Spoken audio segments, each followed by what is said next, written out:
कौन हो तुम? कहाँ से आई हो? मैं द्वारिका की एक साधारण स्त्री हूँ। कोई भी द्वारकावासी साधारण नहीं हो सकता।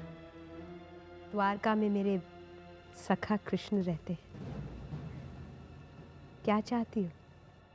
मैं आपका परामर्श चाहती हूँ देवी। मेरा परामर्श? किस विषय में? मेरे भ्राताश्री ने मेरा विवाह किसी से निश्चित कर दिया था। ये तो भाई का धर्म होता है कि जब उसकी बहन विवाह के योग्य हो जाए तो वो उसका विवाह एक भले पुरुष के साथ करा दे। परंतु मेरे भ्राताश्री ने जिसे विवाह का वचन दिया था वो कोई भला पुरुष नहीं था। उन्होंने मेरी इच्छा के विरुद्ध उससे मेरे विवाह का वचन दे दिया था। फिर तो ये अनुचित है। किसी की इच्छा बिना उसका विवाह करना सामाजिक अपराध है, अन्याय है। इस प्रस्ताव को अस्वीकार करने का तुम्हें पूर्ण अधिकार है। जाके अपने भ्राता से स्पष्ट कह दो कि तुम ऐसा नहीं करोगी, और यदि तुम नहीं कह पाओ मैं कह दूंगी। ये द्वारका की बात है तो मैं केशव से भी सहायता ले सकती हूँ। परंतु इसका समय नहीं रहा। क्यों? क्योंकि होने ने इस बीच अपने कई रंग दिखा दिए हैं। मैं समझी नहीं। द्वारिका में मैं शिव मंदिर जा रही थी तो भीलों ने मुझे अपहरण करने का प्रयास किया। तो फिर एक वीर पुरुष ने उन भीलों से मेरी रक्षा की।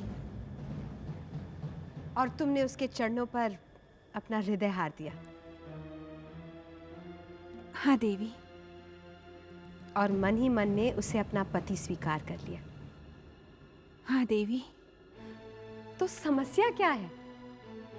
जाके अपने भ्राता से कह दो कि तुम उसी पुरुष से विवाह करोगी जिसने तुम्हें अपहरण से बचाया, जिसने तुम्हारी मर्यादा की रक्षा की। तुम्हारे जीवन में उसी का स्थान है और इसमें ना तो कोई आपत्ति कर सकता है और ना ही मुझे कोई समस्या दिखाई देती है तुम्हारे लिए। समस्या मेरी नहीं है देवी। समस्या उसकी है जिसे मैंने मन ही मन अपना पति मान लिया, जिसके साथ मैं अपना घर छोड़कर यहाँ तक आ गई हूँ। उसका कहना है कि आपकी अनुमति के बिना वो मुझसे विवाह नहीं करेंगे। मेरी अनुमति बिना? हाँ देवी, आपकी अनुमति के बिना। मैं सुभद्रा हूँ। सुभद्रा?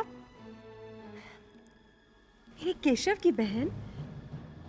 हाँ देवी। दाऊ ने दुर्योधन से मेरा विवाह करने का वचन दे दिया था। मैं उससे विवाह नहीं करना चाहती थी। मैं दुर्योधन की पत्नी नहीं बनना चाहती थी। परंतु इन सब में मैं कहाँ आती हूँ? मेरी मर्यादा जिसने बचाई,